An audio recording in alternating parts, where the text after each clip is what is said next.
കാണൂ പരസ്യരഹിതമായ ഏറ്റവും പുതിയ എപ്പിസോഡുകൾ. ശരീരത്തിന്റെ നിറം മാറുന്നത് കണ്ടോ? എന്റെ പ്രഭു രക്ഷപ്പെട്ടില്ലെങ്കിൽ പിന്നെ ഞാൻ ജീവനോടെ ഉണ്ടാവില്ല.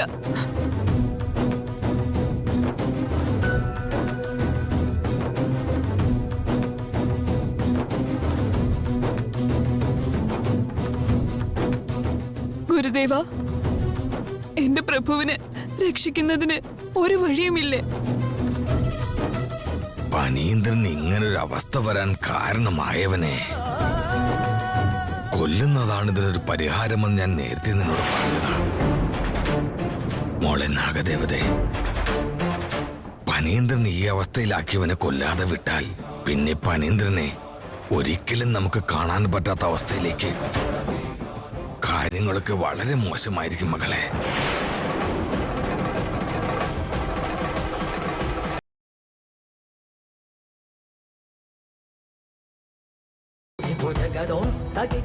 എന്റെ പ്രഭുവിനെ ഇല്ലാതാക്കി ആ മാണിക്യം എടുത്തിട്ട് പോയത് ആരാണെന്ന് മനസ്സിലാക്കാൻ വേണ്ടി ഞാൻ ഒരുപാട് ശ്രമിച്ചുകൊണ്ടിരുന്നതാ. അവൻ ആരാണെന്ന് മനസ്സിലാക്കിയാൽ അടുത്ത നിമിഷം ഞാൻ അവനെ കൊന്നിരിക്കും. ഇന്ന് നിന്റെ ഭക്തിയായ ഭവാനിയുടെ കല്യാണമാണ്. മുഹൂർത്ത സമയത്ത് തന്നെ താലി കൊണ്ടു ചെന്ന് കൊടുക്കാമെന്ന് ഏറ്റിരുന്നതല്ലേ? അങ്ങനെ സാധിച്ചില്ലെങ്കിൽ നീ സ്വയമായി എരിഞ്ഞടങ്ങുമെന്ന് അവരോട് നീ ശപഥം ചെയ്തതല്ലേ? താലി കൊണ്ട് കൊടുത്തില്ലെങ്കിൽ പിന്നെ നീ പറഞ്ഞതുപോലെ നിന്റെ ജീവൻ വെടിയേണ്ടി വരും. അതിനുശേഷം പനീന്ദ്രന്റെ ജീവൻ നിനക്ക് എങ്ങനെ തിരിച്ചു കൊണ്ടുവരാൻ സാധിക്കും നാഗദേവതേ? ആ താലി എടുത്തുകൊണ്ടുപോയത് ആരാണെന്ന് അറിയാതിരിക്കെ ആ ഭവാനിക്ക് എങ്ങനെ കല്യാണം നടത്തിവെക്കും? ആ കല്യാണം നടന്നില്ല എന്നുണ്ടെങ്കിൽ അങ്ങൊന്നുകൊണ്ട് ഭയപ്പെടേണ്ട ആവശ്യമില്ല ഗുരുദേവ. ആ താലി ആരാണ് കൈക്കലാക്കിയതെന്ന് എനിക്ക് മനസ്സിലായി. ഉറപ്പായും ആ താലി ഞാൻ തിരികെ നേടും. അത് ഭവാനിയുടെ കയ്യിൽ കൊടുത്ത ആ വിവാഹം നടത്തിയ ശേഷം മാത്രമേ എന്റെ പ്രഭുവിനെ രക്ഷിക്കാനുള്ള ശ്രമങ്ങൾ ഞാൻ തുടങ്ങാൻ പോകുന്നത്. ഇപ്പൊ ആ താലി ആരുടെ കയ്യിലാണെന്ന് അറിയാമോ?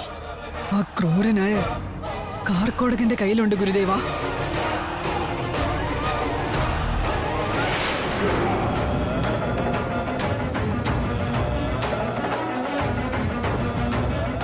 ഈ താലി കൊണ്ട് തരാമെന്ന് നിന്റെ ഭക്തിക്ക് നീ വാക്ക് കൊടുത്തതല്ലേ? നിന്റെ വാക്ക് നിനക്ക് നിറവേറ്റണമെങ്കിൽ ഈ താലിക്ക് വേണ്ടി നീ എന്റെ അടുത്ത് വന്നു തന്നെ ആകണം. വാ നാഗദേവതേ, വാ വാ. ഇത്തവണ നീ എന്റെ അടുത്ത് വരികയാണെങ്കിൽ നീ മരണത്തെ തേടി വന്നതുപോലെയാകും. വാ വാ നാഗദേവതേ, വാ വാ നാഗദേവതേ, വാ. വരുന്നു, നിന്റെ അടുത്തേക്ക് ഞാൻ വരുന്നു. വാ നാഗദേവതേ, വാ.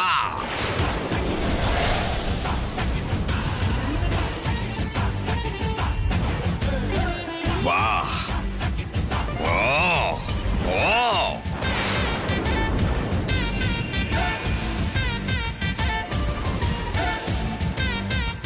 ഇങ്ങനെയുള്ള ഓരോരോ പ്രശ്നങ്ങൾ അതിന് തീർപ്പ് കാണുന്നത് കാലം മാത്രമാണ്. ആ കാലം മാത്രം.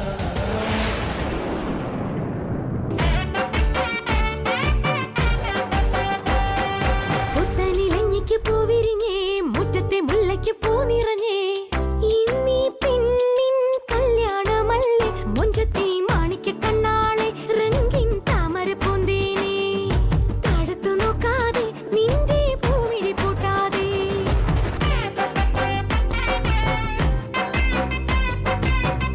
ചെറുക്കനും പെണ്ണിനും ഒരേ സമയം മംഗളസ്നാനം ചെയ്യാൻ പോവാ. സന്തോഷമായി എനിക്ക്.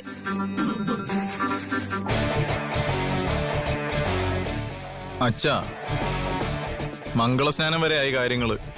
കുറച്ചുകൂടെ കഴിഞ്ഞ് ഇനി താലിയിട്ടും കഴിയും. അച്ഛൻ ഈ കല്യാണം മുടക്കിയിട്ട് ഭവാനി എനിക്ക് കെട്ടിച്ചേരാന്നൊക്കെ പറഞ്ഞ വെറുതെയാ. ഇതൊന്നും നടക്കുമെന്ന് എനിക്ക് തോന്നുന്നില്ല അച്ഛാ. കല്യാണത്തിൽ നിർത്താൻ 1 മിനിറ്റ് മതിയുടെ എനിക്ക്. അവര് രണ്ടുപേരും കല്യാണ മണ്ഡപത്തിൽ ഇരുന്നാൽ പോലും എനിക്ക് മുടക്കാൻ പറ്റും ആ കല്യാണം. ഈ കല്യാണം ഉറപ്പായിട്ട് നടക്കില്ലടാ, നീ നോക്കിക്കോ. വൃത്തിയിടനെ കരയാതെ. നിന്റെ അമ്മ അവിടെ മോഹം വീർപ്പിച്ച് കെട്ടിയിരിക്കുന്നു. നീ ഇവിടെ പെമ്പിള്ളരെ പോലെ കരഞ്ഞു കരഞ്ഞ് കണ്ണും കലങ്ങി നിൽക്കുന്നു. വരുന്ന ആൾക്കാർക്ക് നമ്മളിൽ ചെറിയൊരു സംശയം തോന്നിയാൽ മതി, അപ്പൊ തന്നെ കഴുത്തി പിടിച്ച് വെളി തള്ളു അവര്. അതുകൊണ്ട് മര്യാദയ്ക്ക് നിൽക്കവിടെ.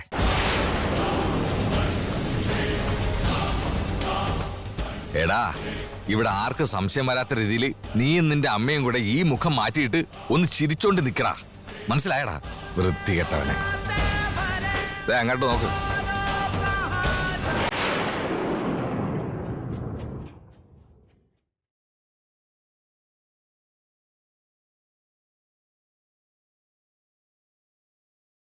ആ എന്റെ മരുമോളുടെ ശരീരം വെണ്ണ പോലെയാ. അതുകൊണ്ട് കൂടുതൽ അമർത്തി തേക്കരുത്. ഇപ്പൊ നന്നായിട്ട് തേച്ചു പിടിപ്പിച്ചാലേ അവള് കൂടുതൽ സുന്ദരിയാവൂ. അതുകൊണ്ടാ അങ്ങനെ ചെയ്യുന്നത്.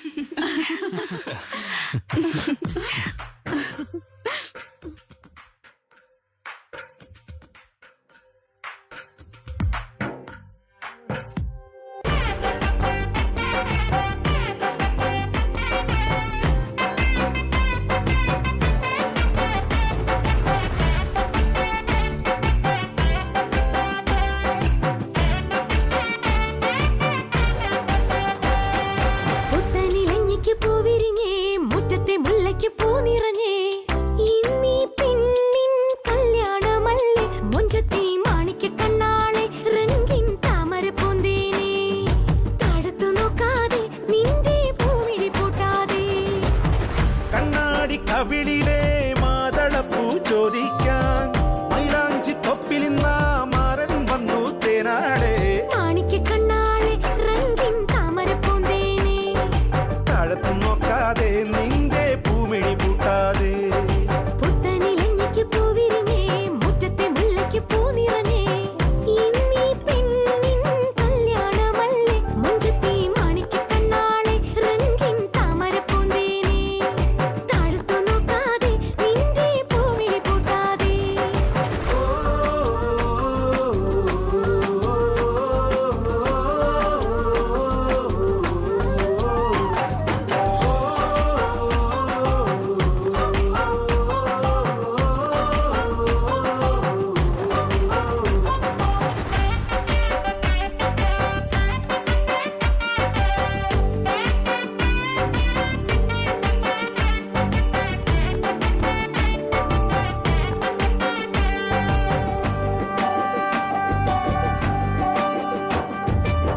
കഞ്ചകപ്പുമാരനെ കാണാൻ നെഞ്ചുലഞ്ഞു നിന്നു നീ.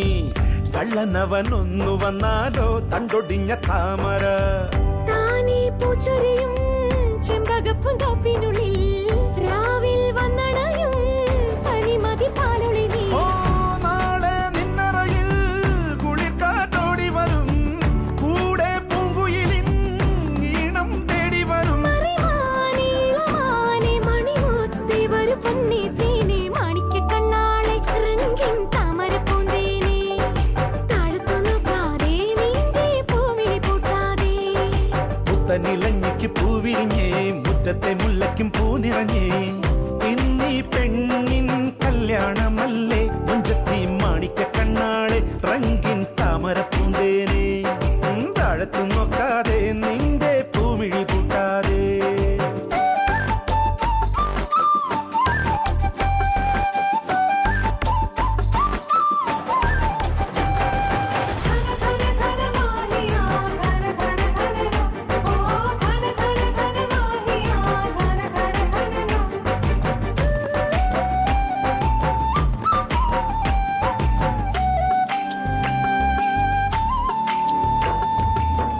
ഏഴുനില പന്തലിനുള്ളിൽ കിഴമന ചെല്ലു നീ.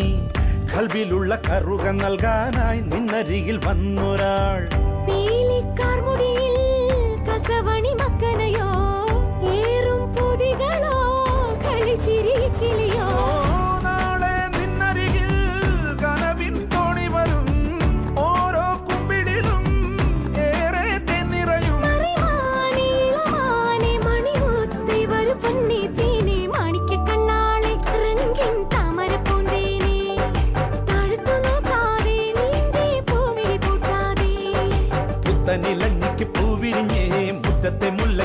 നിറഞ്ഞേ ഇന്നീ പെണ്ണിൻ കല്യാണമല്ലേ മുഞ്ചത്തി മാണിക്ക കണ്ണാളെ റംഗിൻ താമരപ്പൂന്തേനെ താഴത്ത് നോക്കാതെ നിന്റെ പൂമിഴി കൂട്ടാതെ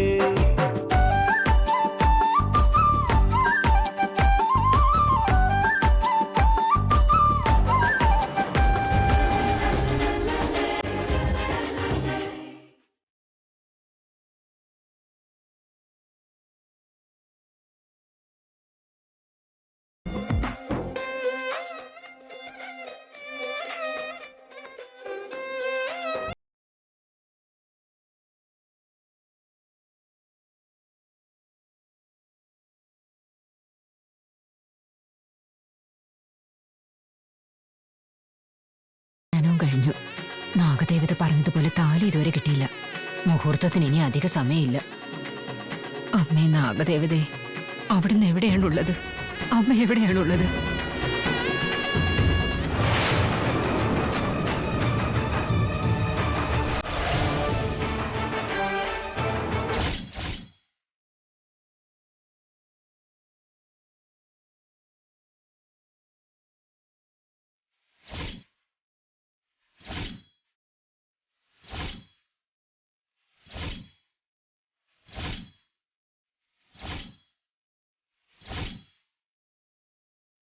നീ വരുമെന്ന് എനിക്കറിയായിരുന്നു നാഗമ്മ.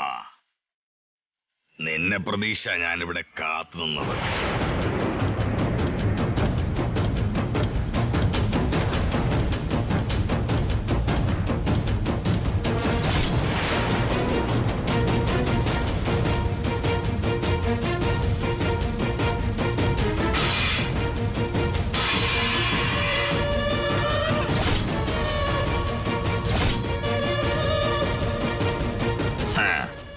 താലിക്ക് വേണ്ടിയല്ലേ നീ ഇവിടെ വന്നത്? ദേ അവിടെ ഇരിപ്പുണ്ട്.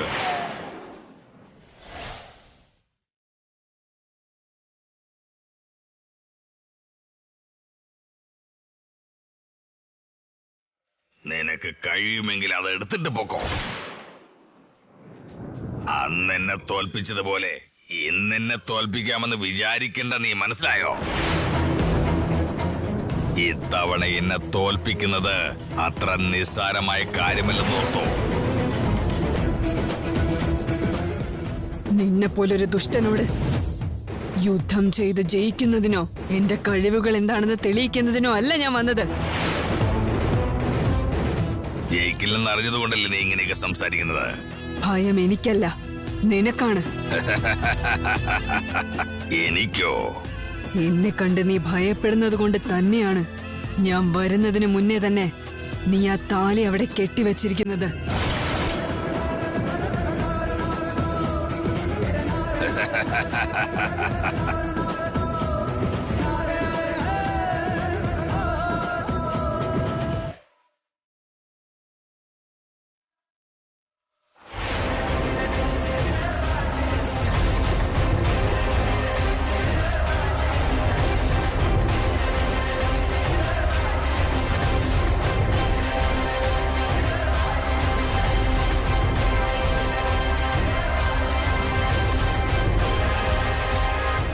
നിന്നെ പേടിച്ചിട്ടല്ല, സുരക്ഷിതമായിരിക്കാൻ വേണ്ടിയാണ് അങ്ങനെ വെച്ചത്.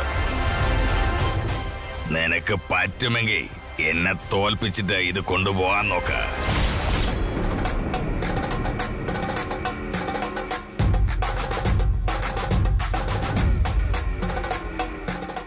എന്റെ ഭക്തയുടെ താലി മോഷ്ടിച്ച നിനക്ക് ഉറപ്പായും ഞാൻ ശിക്ഷ തന്നേ തീരും. നീ അർഹിക്കുന്ന ശിക്ഷ തന്ന് നിന്റെ കയ്യിൽ നിന്ന് താലി ഞാൻ നേടും. അങ്ങനെയാണെങ്കിൽ വാ.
ഏയ് നാഗദേവതേ, നിനക്ക് മാത്രമേ ശക്തിയുള്ളൂ നീ വിചാരിച്ചു അല്ലേ? എന്നെ കൊന്നുകളയുമെന്ന് നീ വീരവാദമൊക്കെ മുഴക്കുന്നത് കേട്ടല്ലോ. എന്നിട്ട് ഇപ്പൊ നീ തറയി കിടക്കുന്നല്ലോ.